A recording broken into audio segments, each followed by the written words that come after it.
안녕하세요. 솔로몬의 다섯 번째에서 일곱 번째 간구가 이어집니다. 오늘 본문은 열왕기상 8장 41절에서 53절입니다.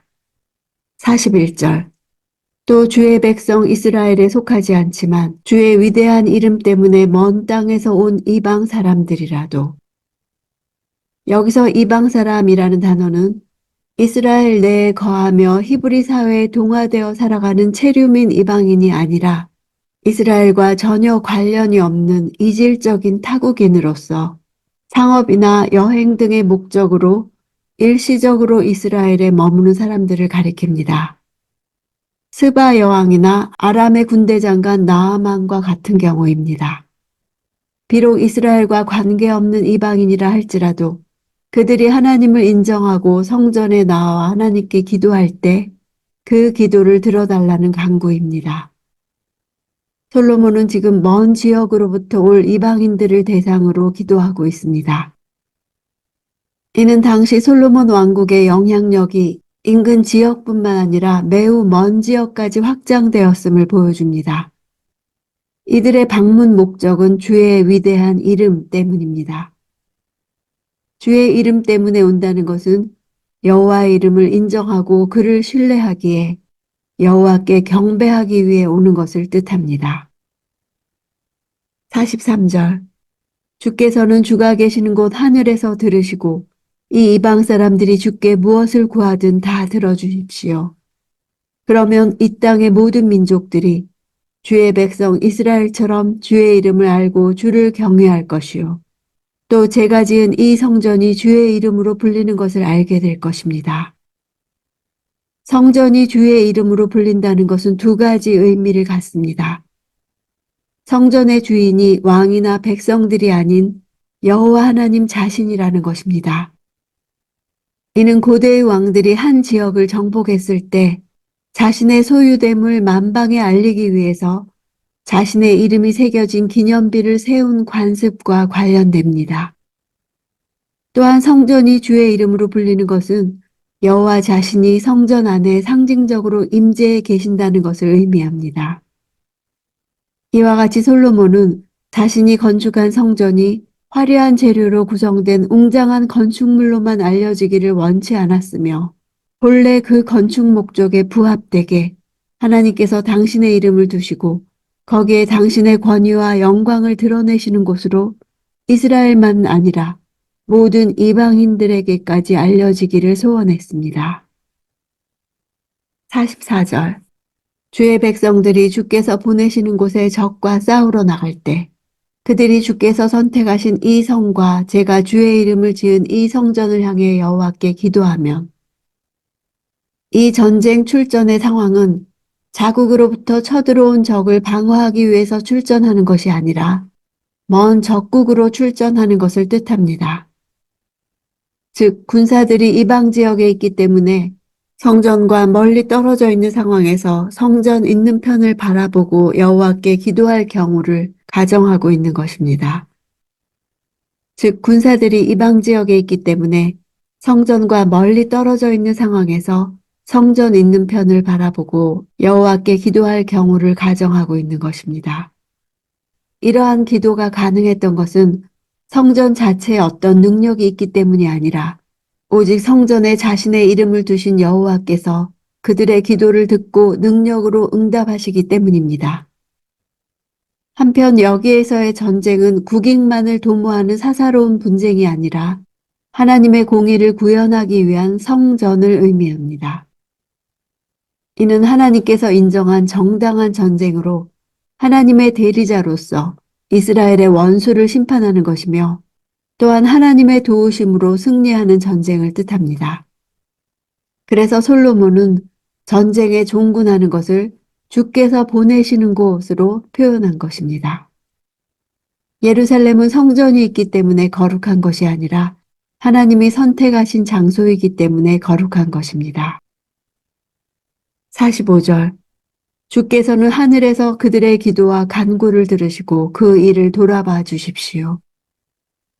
돌아봐 달라는 단어는 공의를 행하라는 뜻입니다.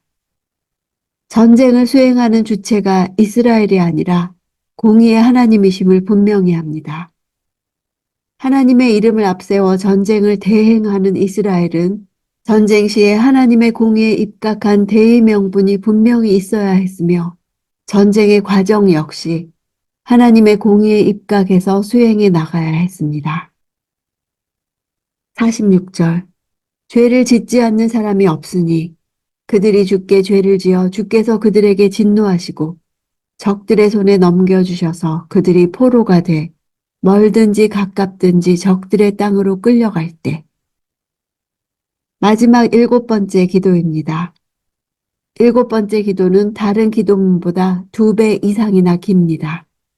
이 마지막 기도에 강조점이 있습니다. 이와 같이 솔로몬의 기도가 이스라엘 백성들의 포로 상황을 가정한 기도에서 강조하는 것은 원독자인 바벨론의 포로로 잡혀가 있는 이스라엘 백성들에게 희망을 주기 위해 기록된 것임을 보여줍니다.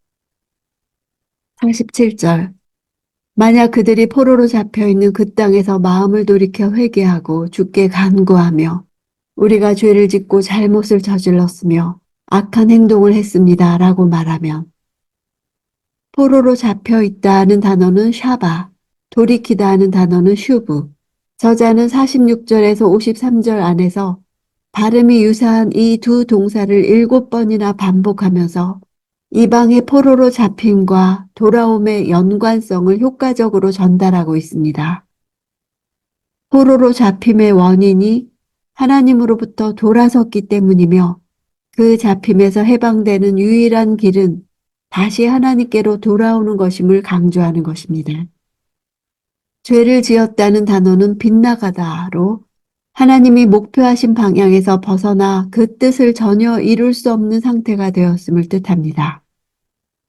잘못을 저질렀다는 구부리다라는 뜻으로 진실이나 정의를 자신의 이익에 따라 구부려 왜곡시키므로 다른 이들에게 고통과 아픔을 주는 불의한 상태를 뜻합니다.